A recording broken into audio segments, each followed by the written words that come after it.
क्योंकि पिछले 10 वर्ष में प्रधानमंत्री मोदी जी के नेतृत्व में सेना के आधुनिकीकरण को लेकर के, सेना के सुदृढ़ीकरण को लेकर के लगातार कार्य हुए हैं और इसीलिए भारत की सेना दुश्मन के किसी भी प्रकार का मुकाबला करने के लिए सदैव तत्पर रहती है।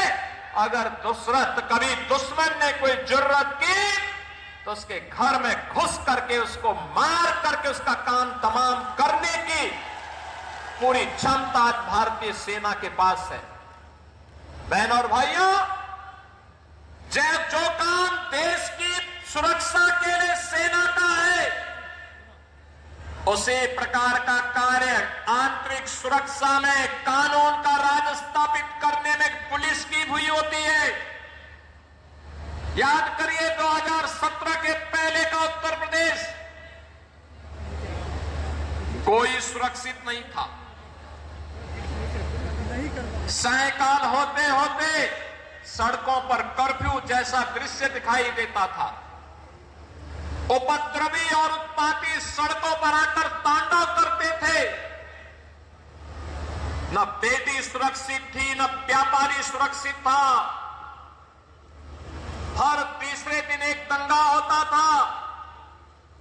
पर्व और त्योहार के पहले ही लोगों के घर में, लोगों के मन में एक आशंका आ जाती थी, पता नहीं अब क्या होगा, अब क्या होगा। प्रदेश में विकास ठप हो गया था।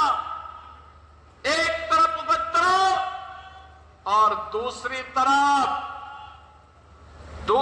तरफ अंधेरा।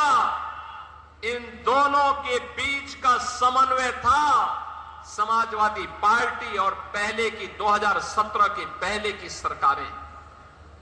वे गुंडों के साथ मिलकर के प्रदेश में अराजकता फैलाते थे, कानून के लिए संकट खड़ा करते थे, बेटी और व्यापारी की सुरक्षा के साथ उनके सुरक्षा के साथ खिलवाड़ करते थे, सज्जनों को प्रताड़ित करते थे, दुर्जनों का महिमा मंडन करते थे। यही पिछली सरकारों का कार्य था। और जब विकास एजेंडे में नहीं होता है तो फिर सरकार कुछ कर नहीं सकती। याद करिए, कासगंज जनपद का निर्माण 2008 में हुआ था। 2008 में बहुजन समाज पार्टी की सरकार थी। उसके बाद 5 वर्ष समाजवादी पार्टी की सरकार रही। बहनों और भाइयों, पुलिस लाइन जो पुलिस की व्यवस्था की बुनियादी आवश्यकता होती है, इसके लिए न जमीन, देश के लगभग 12 जनपद ऐसे थे जिनमें जिला मुख्यालय नहीं थे, पुलिस लाइन नहीं थी, डीएम और एसपी भी किसी ब्लॉक में बैठने के लिए मजबूर होते थे।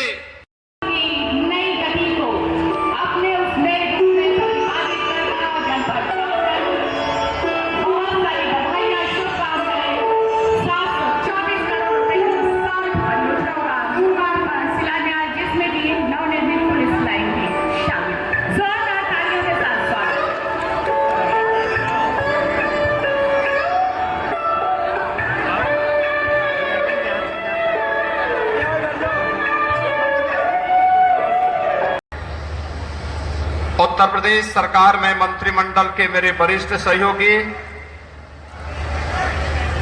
कासगंज के प्रभारी मंत्री चौधरी लक्ष्मी नारायण जी, उत्तर प्रदेश सरकार में बेसिक शिक्षा विभाग के मंत्री श्री संदीप सिंह जी, माननीय विधायकगण श्री देवेंद्र सिंह राजपूत जी, हरिओम वर्मा जी,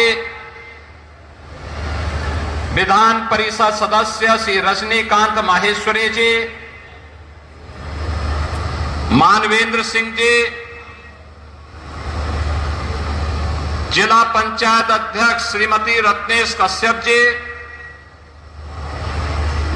पूर्व सांसद